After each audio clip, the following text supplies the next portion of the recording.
Firman Tuhan yang saya akan bagikan bagi kita semua pada siang hari ini bertemakan hidup berkemurahan. Bertolong-tolonglah menanggung bebanmu, demikianlah kamu memenuhi hukum Kristus. Ayat 9, janganlah kita cemu-cemu berbuat baik, karena apabila sudah datang waktunya, kita akan menuai jika kita tidak menjadi lemah. Karena itu, selama masih ada kesempatan bagi kita, marilah kita berbuat baik kepada semua orang, tetapi terutama kepada kawan-kawan kita seiman. Silakan. Filantropi adalah sebuah ungkapan secara literal, berarti mencintai sesama. Mencintai sesama manusia. Banyak orang yang sangat kaya memiliki organisasi sosial dan disebut sebagai orang filantropi. Tetapi kita sebagai orang yang percaya Tuhan ingin kita mengasihi sesama manusia, tidak harus kita disebut sebagai filantropi. Kenapa? Karena kasih Kristus sudah ada di dalam setiap pribadi kita semenjak kita percaya bahwa Yesus Kristus adalah Tuhan dan Juru Selamat kita. Kita bisa mempraktekkan kasih kita kepada sesama manusia. Kalau orang yang disebut filantropi dapat mempraktekkan kasih kepada sesama manusia karena memang ada organisasi sosial atau ada yayasan yang mengkoordinir semua mungkin harta benda yang diperoleh dari berbagai negara atau dari berbagai pengusaha-pengusaha yang hidup dalam kelimpahan. Ada sebuah organisasi sosial yang mengkoordinir semua itu sehingga dapat disalurkan kepada orang-orang yang membutuhkan. Seperti kejadian yang terjadi di Cianjur, ada orang-orang yang dapat menyalurkan berkat-berkat Tuhan ke sana, menunjukkan tanda perhatian kepada orang-orang yang sedang kena musibah bencana alam. Tetapi kita sebagai anak-anak Tuhan tidak perlu kita harus menjadi seorang yang disebut filantropi. Karena apa? Semenjak kita mempercayai bahwa Tuhan Yesus adalah Allah kasih, saya percaya bahwa kita sebagai anak-anak Tuhan yang menjadi pengikut Kristus, di dalam diri kita ada kasih Kristus. Dan kita bisa aplikasikan itu kepada orang yang ada di sekeliling kita. Tidak harus dengan perhatian mungkin berupa materi, berupa uang atau harta benda, karena mungkin kita hidup pas-pasan. Tetapi ada banyak hal yang dapat kita lakukan untuk menunjukkan kemurahan kita atau perhatian kita kepada sesama manusia kita. Nah, bagaimana untuk kita dapat menunjukkan atau kita bisa hidup berkemurahan untuk membantu orang-orang yang ada di sekitar kita? Kita perhatikan hal yang pertama, kita mengingat hukum Tuhan di dalam Galatia pasal 6 ayat yang kedua tadi kita sudah membaca. Firman Tuhan katakan bahwa bertolong-tolonglah menanggung bebanmu, demikianlah kamu memenuhi hukum Kristus. Surat Paulus pada jemaat di Galatia dengan tegas menggarisbawahi hukum Allah yang terutama yaitu kasihilah sesamamu manusia seperti mengasihi diri sendiri. Ini firman Tuhan, Bapak Ibu Saudara yang dikasihi oleh Tuhan. Untuk itu saling membantu sesama bukan terjadi ketika hidup kita sudah hidup tidak ada masalah atau sudah kaya raya. Tetapi saya mau katakan bahwa sejak menjadi orang percaya, kasih Tuhan yang melimpah di dalam hidup kita membuat kita memiliki kemampuan untuk menolong sesama tanpa pamrih. Mari kita tanamkan kebenaran ini dalam setiap pribadi kita. Tadi saya sudah katakan bahwa semenjak kita mengenal Tuhan atau menerima Tuhan sebagai Tuhan dan Juru Selamat bagi kita, kasih itu secara tidak kita tahu itu sudah langsung sebenarnya sudah terpatri di dalam setiap orang yang percaya kepada Tuhan. Tentu bagi orang yang tidak mengeraskan hatinya, karena ada banyak orang Kristen yang tidak memiliki kasih Kristus dalam dirinya. Kenapa? Karena orang Kristen yang demikian, saya percaya bahwa dia selalu mengeraskan hatinya saat firman Tuhan disampaikan, sehingga tidak tersentuh oleh firman Tuhan yang disampaikan, sehingga dia mungkin tidak pernah mengalami yang namanya kasih Kristus, atau tidak mengenal bahwa Yesus Kristus Tuhan yang kita sembah itu adalah Allah kasih adanya. Bapak, Ibu, Saudara yang dikasihi oleh Tuhan Yesus Kristus, bertolong-tolonganlah menanggung bebanmu. Demikianlah kamu memenuhi hukum Kristus. Ini hukum Kristus yang harus kita tanamkan dan kita terapkan dalam hidup kita sebagai anak-anak Tuhan, sebagai hamba-hamba Tuhan, sebagai pengikut Kristus. Kita harus bertolong-tolong dalam membantu sesama kita. Mungkin Anda berkata bahwa bagaimana saya bisa menolong dan membantu orang lain? Saya sendiri masih berkekurangan, saya sendiri belum cukup. Tadi saya sudah katakan bahwa tidak harus kita terlepas dari masalah, tidak harus kita kaya dulu baru bisa membantu orang lain. Kalau kita menunggu sampai kita kaya, saudara, baru kita bisa membantu atau menolong orang lain yang butuh uluran tangan kita. Bagaimana kalau kita tidak kunjung menjadi orang kaya? Atau mungkin kaya dan kita bisa melakukan untuk menolong dan membantu orang lain. Semua orang bisa melakukan hal itu, saudaraku. Bahkan orang yang tidak kenal Tuhan sekalipun bisa melakukan apabila dia sudah hidup dalam kelimpahan, hidup dalam kecukupan, hidup dalam kekayaan yang berkelimpahan. Semua orang bisa melakukannya.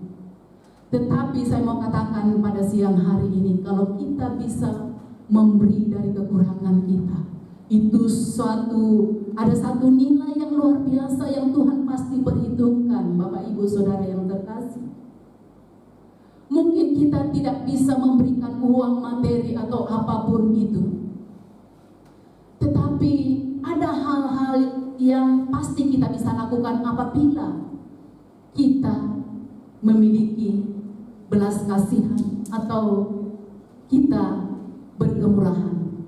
Seperti di dalam Lukas pasal 6, firman Tuhan katakan di ayatnya yang ke-36 bahwa hendaklah kamu murah hati sama seperti Bapamu murah hati.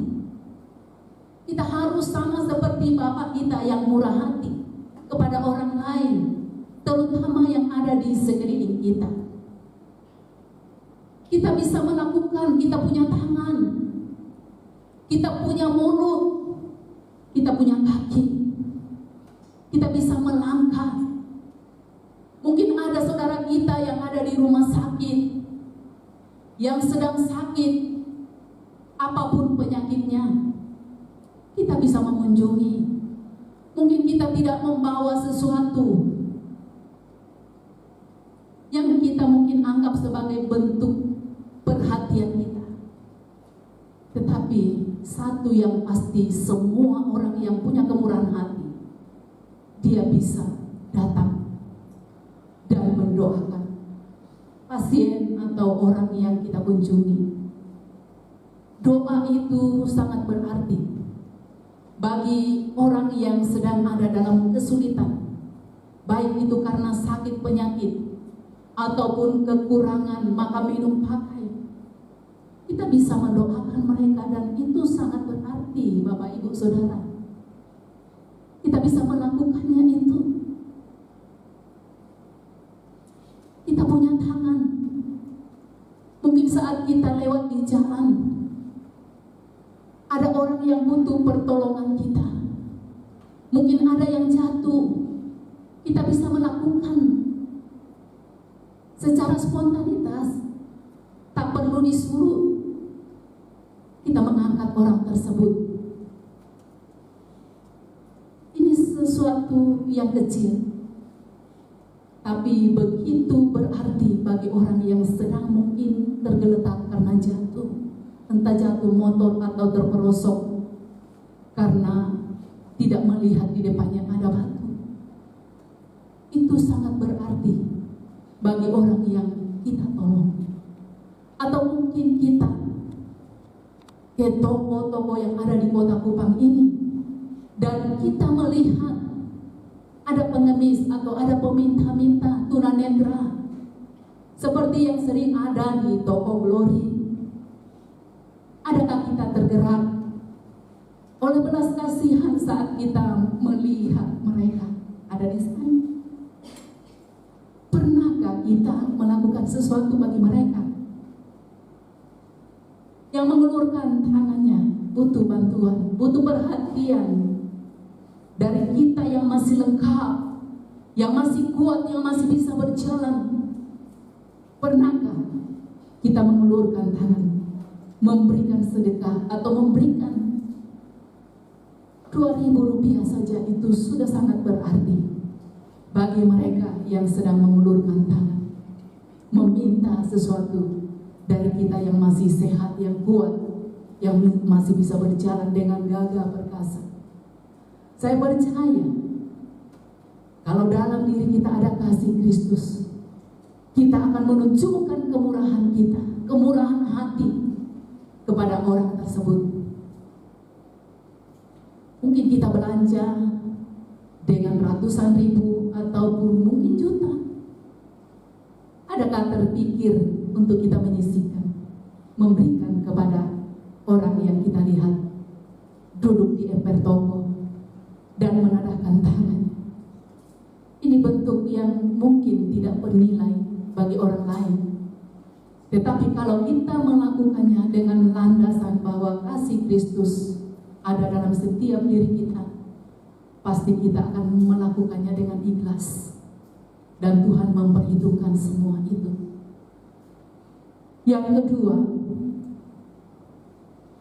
dengan tidak jemu-jemu berbuat baik. Kita tidak boleh jemu-jemu berbuat baik. Galatia 6 ayatnya yang ke-9. Janganlah kita jemu-jemu berbuat baik, karena apabila sudah datang waktunya, kita akan menuai jika kita tidak lemah. Berbuat baik, yaitu menolong sesama, belum tentu menggembirakan. Ada saja orang-orang yang sudah ditolong tetapi tidak tahu berterima kasih, atau malah memfitnah atau berbuat jahat pada diri kita. Maka dari itu Paulus mengatakan untuk tidak jemu-jemu atau tidak kapok dalam berbuat baik dan menolong sesama. Jangan sampai hanya karena satu oknum kita menjadi takut untuk berbuat baik kepada sesama. Kita melihat peristiwa yang terjadi di Cianjur dan ada orang-orang Kristen yang datang memberikan bantuan ke sana. Dan kita melihat di FB atau di YouTube, di sebuah posko yang didirikan oleh gereja di sana untuk memberikan bantuan kepada orang-orang yang terdampak bencana alam di sana.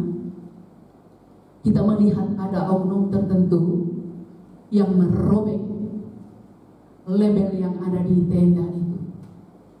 Nah, ini hanyalah oknum tertentu, tidak semua.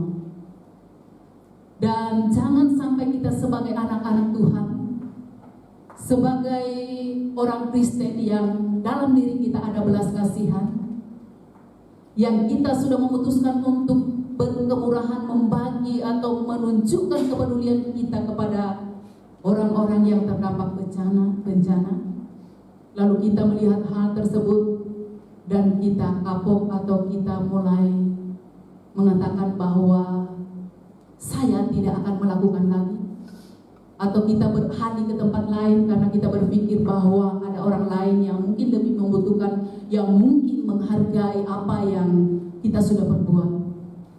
Mari kita terus tunjukkan kemurahan hati kita, belas kasihan kita, bukan hanya kepada orang yang terdampak bencana yang kita harus datangi dan kita menunjukkan kepedulian kita, tetapi ada orang-orang yang ada di sekeliling kita yang perlu kita tolong. Mungkin sedang berada di dalam kekurangan, atau mungkin sedang ada dalam satu masalah yang melanda kehidupannya. Mari kita menunjukkan kepedulian kita kepada orang-orang yang ada di sekeliling kita. Jangan kita jemu-jemu berbuat baik, karena apabila sudah datang waktunya, kita akan menuai. Percayalah bahwa apa yang saudara tabur, saudara akan menuai. Jangan pernah bermimpi untuk menuai sesuatu, menuai perhatian atau kepedulian dari orang lain kalau saudara tidak pernah menunjukkan atau mempraktekkan firman Tuhan, berbelas kasihan kepada orang yang membutuhkan pertolongan, membutuhkan perhatian, membutuhkan kasih sayang dari kita sebagai anak-anak Tuhan. Percaya bahwa apa yang saudara dan saya tabur, saudara akan tuai. Kalau saudara adalah orang atau pribadi yang suka memperdulikan orang lain, memperhatikan, berkemurahan kepada orang lain, saya sungguh yakin dan percaya bahwa kita akan menuai kemurahan. Kita akan menuai kepedulian. Kita akan menuai perhatian saat saudara dan saya sedang membutuhkan. Simpel saja. Dalam hidup kita, saya tahu tidak terlepas dan tidak luput dari setiap persoalan dan masalah hidup. Dan kita semua butuh perhatian, butuh kepedulian, butuh kasih sayang. Semua orang punya kebutuhan ini. Dan yakinlah bahwa saudara akan memperoleh apabila saudara sudah pernah menabur. Saudara akan mendapatkan perhatian, kepedulian dari orang. Mungkin bukan orang yang saudara tolong, bukan orang yang saudara pernah bantu, tetapi dari orang lain kita bisa mendapatkan atau memperoleh perhatian atau kemurahan hati dari orang lain. Untuk itu jangan sampai kita jemu-jemu berbuat baik, sekalipun mungkin kita tidak dianggap atau tidak dihargai atau tidak ditoi oleh orang yang kita bantu. Tetap berbuat baik, jangan jemu-jemu. Dan firman Tuhan katakan, jangan sampai kita menjadi lemah atau kapok. Tadi saya sudah katakan, mungkin karena orang menyepelekan atau tidak menghargai kemurahan hati kita, belas kasihan kita kepada orang, lalu kita mulai kapok untuk berbuat baik. Kita lemah dan kita katakan sudah cukup. Saya perhatikan dia, saya pedulikan dia, saya doakan dia, tapi ini balasannya bagi saya. Jangan pernah kita lemah, jangan pernah kita kapok saudara untuk terus berbuat baik. Lakukan apa yang bisa kita lakukan, perbuatlah apa yang bisa kita perbuat. Saya sudah katakan tadi bahwa mungkin Banyak dari kita yang tidak hidup dalam kelimpahan atau harta benda yang sudah berkelebihan, tetapi kita punya tangan, kita punya mulut, kita punya kaki. Kita bisa melakukan banyak hal untuk orang-orang yang sedang membutuhkan uluran tangan kita, pertolongan kita, membutuhkan doa-doa dari kita. Doa itu sangat berarti, bermanfaat, saudaraku, bagi orang-orang yang sedang dalam kesulitan. Mungkin kita berdoa dan orang lain digerakkan oleh Tuhan untuk melakukan sesuatu. Ini banyak kesaksian-kesaksian dari anak-anak Tuhan yang sedang ada dalam situasi yang pelik. Mungkin dia berkekurangan atau mungkin mau bayar uang sekolah, anak tidak ada uang. Tetapi saat kita berdoa, saat saudara datang memberikan dukungan hanya doa. Dan firman Tuhan katakan bahwa doa orang benar bila dengan yakin didoakan sangat besar kuasanya. Doa kita bisa mengguncangkan surga. Dan Tuhan turun tangan untuk mengatasi persoalan atau permasalahan orang yang kita sedang doakan. Jangan berat hati, jangan berat mulut untuk mendoakan orang. Jangan tidak ringan tangan untuk melakukan sesuatu. Bukan ringan tangan untuk menempeleng atau memukul ya. Ringan tangan untuk berbuat sesuatu. Berbagi sedekah kepada orang-orang yang membutuhkan uluran tangan kita. Lalu yang berikut, dengan menggunakan setiap kesempatan. Mari kita gunakan setiap kesempatan untuk menolong, membantu orang lain yang butuh pertolongan kita. Karena itu selama masih ada kesempatan bagi kita, marilah kita berbuat baik kepada sesama orang, tetapi terutama kepada kawan-kawan kita seiman. Kita melihat gambar ini, saudaraku yang terkasih. Mungkin hal yang kecil yang dilakukan oleh orang yang ada di samping orang yang pincang, sedang memakai tongkat. Hal sepele mungkin, tetapi itu sangat berguna bagi orang yang sedang dibantu, dipapa, dituntun ke tempat tujuannya, agar dia bisa sampai dengan baik. Hal sepele yang dilakukan oleh seorang yang ada di samping. Ini juga kita bisa lakukan.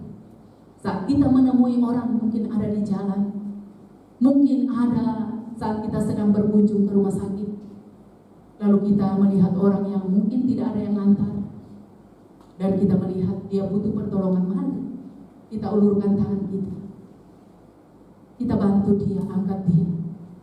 Atau mungkin ada mama-mama, ini yang saya sering temui saat ada di rumah sakit atau saat ada di bank sedang antri. Dia tidak mengerti apa-apa, dia tidak tahu bagaimana cara. Mari dekati dia, katakan, "Mama, perlu bantuan kah?" Dan saya percaya dia akan dengan senang hati mengatakan, "Iya nak, saya tidak mengerti ini bagaimana caranya ya." Kita kasih tuntunan bagi dia, kita kasih pengertian. Saudara, ini hal yang kecil, tetapi sangat bermanfaat bagi seorang mama tadi yang kita bantu. Atau mungkin di rumah sakit sedang antri, di loket ada seorang yang mungkin lebih tua dari kita dan sering kita temui juga di banknya. Adakah kita berbelas kasihan saat ada orang yang mungkin sudah tua renta ada di belakang kita sedang mengantri? Pernahkah terlintas dalam pikiran kita untuk kita mendahulukan orang tua yang ada di belakang kita? Atau kita dengan egois bahwa saya sudah mengantri, saya sudah pegal, saya sudah capek, saya buru-buru. Ini alasan yang paling sering kita temui. Saya juga buru-buru, kenapa saya harus dahulukan dia? Saudara, mari kita menunjukkan kemurahan hati kita untuk orang yang mungkin tidak kuat berdiri. Kita dahulukan dia. Mama, mari ada di depan saya. Karena mungkin kalau kita mau suruh ke depan langsung, nanti orang di depan kita marah. Tetapi mari kita dengan bijak kita katakan, "Mari mama, mama di depan saya." Ini hal kecil, tetapi pernahkah kita melakukan hal ini? Mari kita bertanya pada diri kita. Kita introspeksi setiap diri kita, setiap hati kita. Apakah hati kita dipenuhi dengan kemurahan, belas kasihan yang sebenarnya harus ada di dalam setiap orang yang percaya kepada Tuhan Yesus Kristus. Karena Yesus Kristus sudah terlebih dahulu mengasihi kita. Dia bahkan rela mati di atas kayu salib. Dia rela dicambuk, dicabik-cabik. Dia rela memikul salib demi dosa-dosa saudara dan saya, yang sebentar kita akan memperingati. Dan kita akan sehidangan dengan Tuhan Yesus yang telah mati bagi kita. Kita akan melakukan perjamuan kudus atau perjamuan Tuhan.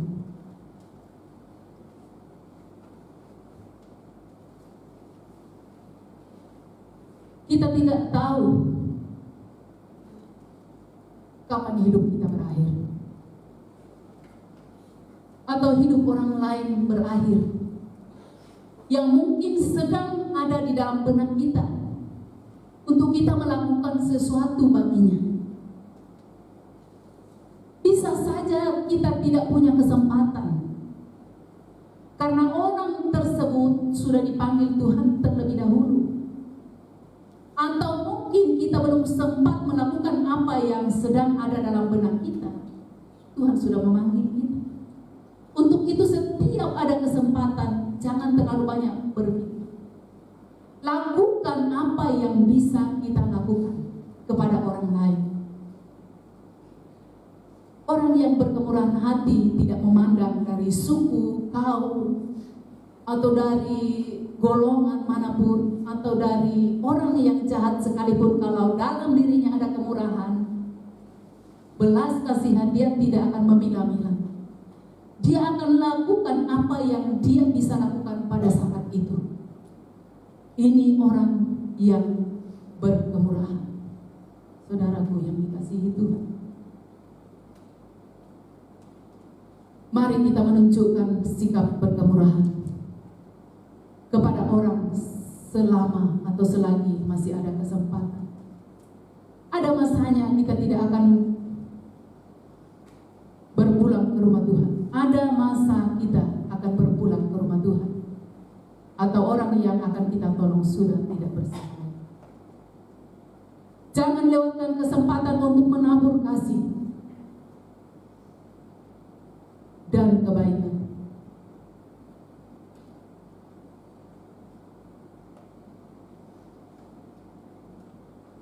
Karena pada saatnya Anda akan menuai kebaikan jika tidak menjadi lemah atau kapok berbuat baik.